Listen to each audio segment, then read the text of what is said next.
Hi team, welcome back to my channel. My name is Nikkifit and I am super excited you guys are tuning in, and I am beyond excited to be bringing you guys my very first video of many documenting my contest prep for the 2020 Junior USAs.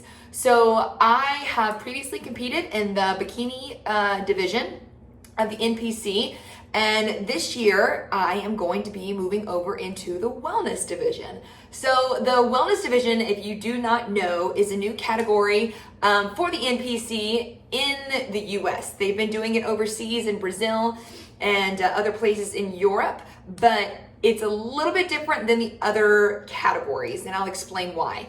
Most of the categories, the NPC, when it comes to bodybuilding, figure, and bikini, it's all about symmetry. It's all about the bottom half matching the top half, having a nice X frame, a nice taper to your back, and just everything being a little more balanced. Well, the wellness division, I think, is one very necessary for some females, and its definition, if you will, is a fit upper half and a leg dominant lower half. So a very muscular lower half. I think that some people who were athletes, like I was myself, and that love to train hard and go heavy, it's a perfect category for them because, you know, my legs are built, and some women's legs are built more than others. So I am super excited to be doing the wellness category and being able to be one of the first to get to do it in the 2020 season. So 2020 season has definitely been pushed back a little bit and modified because of COVID-19. This competition was actually supposed to happen 2 weeks ago, and now it's been pushed back to August 27th. So yeah, so like I said, this is the first of many documenting this prep, or this journey, if you will. So my plan for these videos is I'm gonna lay it all out for you. I'm gonna give you pictures, my before pictures, my progress pictures, my measurements. I'm gonna tell you my macros, my cardio, my workout split, a little bit of everything, just so you kind of have an idea of how it works. If you have never been exposed to the bodybuilding world or anything like that, it is a fascinating sport. To me, I look at it as a big science experiment. It's a big science project. To see your body change day to day, week to week is absolutely fascinating. And knowing that you put in the hard work or the discipline to make that happen and then getting to see the results is just fantastic. So I guess where to begin? So the goal for this prep is obviously fat loss, and I'm starting at a weight about 138. And also part of this prep is also building my legs. So I already have a pretty strong lower half. I would like to see my quads develop a little bit more, and also always trying to round out my glutes and build them as much as possible. So when it comes to programming, that is the goal. And my workout split during the week, it's a 5-day split. I'm gonna do legs one day, back and shoulders. Another leg day that's a little bit higher volume, so it's gonna be higher reps, if you will. Then I'm gonna do another back and arms day, followed by a glute focus day. And on top of all of that, as some of you might know if you're watching this channel right now, I do teach group fitness, and I do use those workouts as part of my programming, 100% for sure. Some days they will count as my cardio workouts, and then some days they will also count as my strength workouts. It just depends what the workout is and where I am with time in my life and being able to get it all in. So that's my workout split. Always trying to go heavy right now, keeping my reps really low, anywhere from like 10 to 6 reps, just really trying to max out right now. So that's that for training purposes in the gym. Cardio right now, it's pretty moderate. It's low intensity cardio, 30 minutes a day, whether it be walking outside, walking on a treadmill. I have a Stairmaster elliptical that I can get on, just keep it super easy. The days that I don't do that, I've gotten into mountain biking recently, and so I will use my rides as part of my cardio programming as well. So if I go out and ride my bike, I'm not going to do my cardio that day. It's just too much of a stressor on your body, could cause too much of a cortisol response. So we're really trying to keep that minimal and low. So that pretty much covers training. When it comes to my macros, so I do track my macros. Macros are macronutrients. That is your fat, your protein, your carbohydrates. So those are gonna change every few weeks. Right now, I am starting at kind of a base, about 1,500 calories, and protein is about 150 grams a day. Carbohydrates are at 100. I do look for that number to go up a little bit. And then my fat is at 55 grams, and that will also probably go down some as I get later into prep. So that is that. And I thought I would talk about food sources too. So when it comes to competition prep, if you are ever on Instagram or Facebook, you might see people eating Pop-Tarts and all sorts of not so great foods when it comes to nutrient quality or just the quality of the food all around. I do not believe in what's called a dirty prep, so I'm not gonna be eating Pop-Tarts and sugary candies and things like that before and after workouts. I generally eat very, very clean anyways, so nothing will change in that sense. Protein sources for me, I use a vegan protein. Sometimes I use a whey isolate. I have Isopure coconut that I'm really digging right now. I have a chocolate vegan protein that I love that I've been using for quite some time. So I will use that as a protein source. Also too, ground turkey, right now it's 93.7. So 4 ounces of that has about 7 grams of fat in it. So I can use that as a little bit of a fat source too. Also too, fish, I love fish. Canned tuna, when it's like I'm busy and I don't have a lot of time to prep, that's one of my go-tos. I will make sure that it's wild caught no matter what I eat seafood wise. It must be wild caught. Wild caught shrimp, wild caught salmon. I love grouper. So that's always fantastic. Obviously chicken. My chicken I'm a little bit particular about. I order chicken from a farm in Florida and they have pasture raised chicken. If you follow me on Instagram, you might have seen my post last year about it. If you think about the size of a chicken and how big they really are or should be, they're not a very large animal. But it's funny when you go to the grocery store, you go to Kroger, you go to Publix or whatever, and you get chicken, the chicken breasts are like gigantic, right? Well, that is not how big a chicken breast is supposed to be. It has been pumped full of hormones and antibiotics and all sorts of lovely stuff to make it grow fast and to make it grow very large. So I will actually link the farm down below in the description of where I order my chicken from. It's called Circle Farm. It's in, like I said, it's in Florida, and all the chicken are pasture raised. So why is that important? So pasture raised, there's free roaming, which means they have free roaming access to like a little window that's like this big, and they can be considered free roaming because they have access to the outside. But pasture raised is like legit pasture raised. They have free roam over a large space. They also eat a diet of insects and bugs and grass and all sorts of things, all the things it's supposed to eat. I know that kind of sounds nasty, but a lot of our meat in this country is fed with GMO corn, and it makes them fat, it makes them gain weight, and it's not good for them, and it's not good for us to put in our body. So anyways, that's my rant about chicken. I'll link that down below, and if you use my link, I think you get like 5% off. So it's super cool. You order Monday, Tuesday, it'll be at your door by Thursday, at least if you live in Georgia, which is where I live. So that's for protein. Carbohydrate sources, let's talk about that. So rice cakes is our go-to for me because they're quick and they're easy.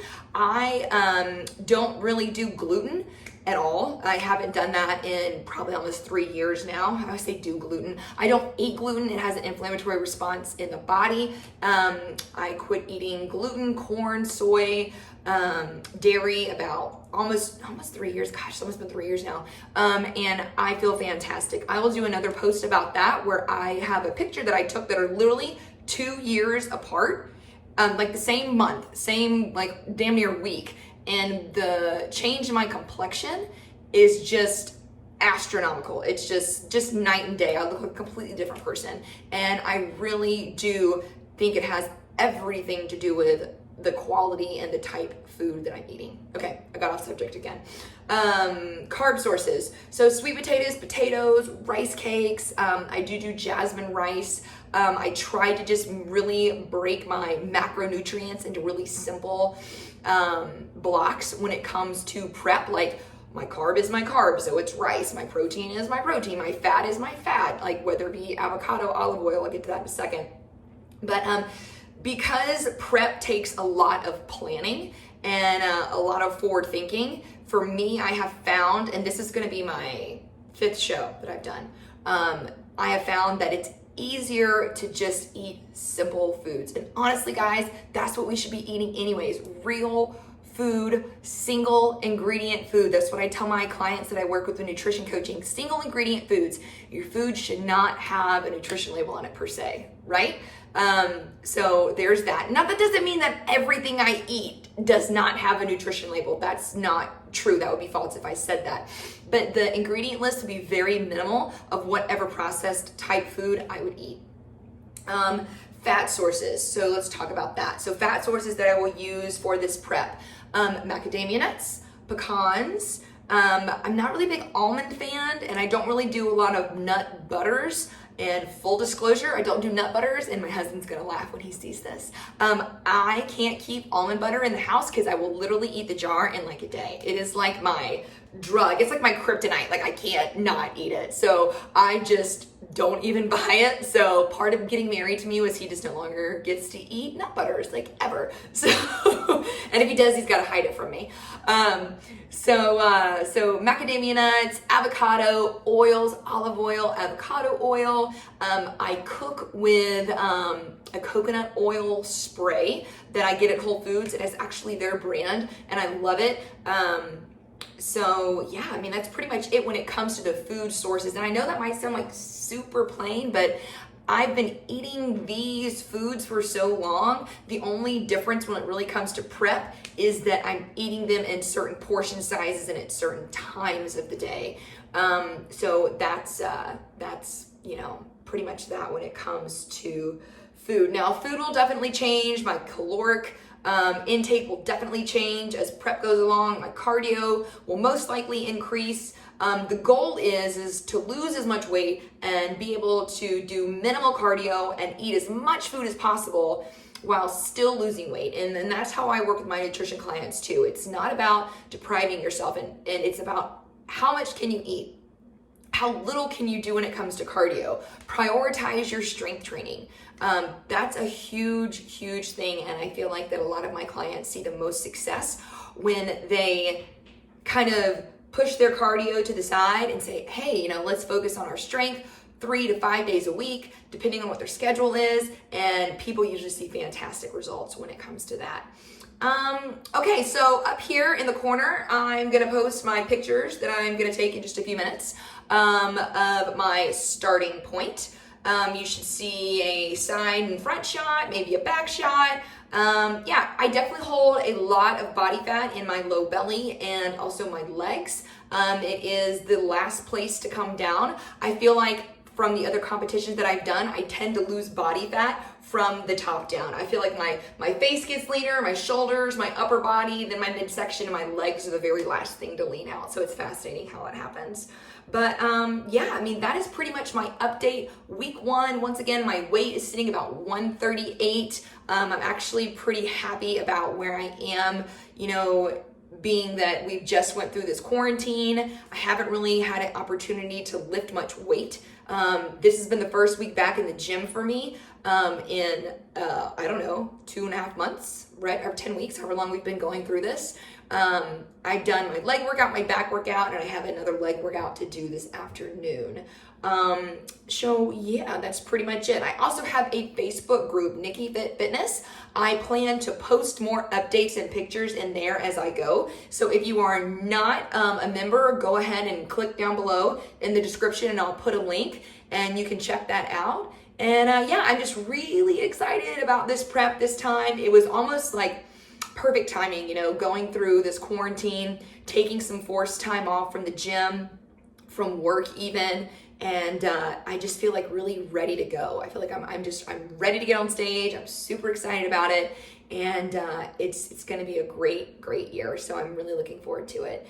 But if you guys have any other questions, comments, I'd love to hear them. If you have any questions about my diet or nutrition, nutrition is my jam. I love to talk about food. So definitely make sure you message me. If you guys need any help when it comes to dieting and nutrition, I am here for you. I have tons of clients and I've had fantastic success with them.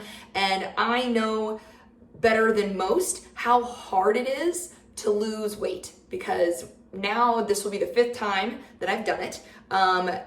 Cutting down from X weight to very low body fat stage weight. And that being said, that stage weight, they're fantastic in pictures, but it is not something I feel like is sustainable nor healthy to be at such a low body fat for such a long time, especially being a woman, and hormones and all that definitely comes into play. It's something, you slowly work towards your cut. You do it gradually, just like how weight loss should be done. If you have 100 pounds to lose, it should be a gradual, steady process. You shouldn't have to suffer to be able to lose weight. You just have to make some good decisions. And I also think the other key thing to note is that you have to plan. You got to plan. Whether you're competing for a contest or you're just trying to feed yourself nutritious foods or your family healthy, nutritious foods, you got to have a plan. Got to have an idea when you go to the store. Got to have some meals planned out. And that's pretty much it, guys. So stay tuned to this channel along with all my free workouts that I'm going to keep posting. I'm also working on some recipe videos. I'm going to post some workout videos, my own personal workout. So that should be super fun. And anything you guys want to see when it comes to contest prep or anything else, health and fitness, I want to hear what I can do to help you in your journey. So please subscribe to my channel if you're watching this right now, and follow along with me. I've got 14 weeks to get ready, and I am super excited. I'm blessed to have you guys in my life, and thank you once again for following along. And make sure you subscribe, like this video, turn on that bell notification so you get an update every time I post a video. All right, my friends, I hope you have a fantastic day, and I'll talk to you soon.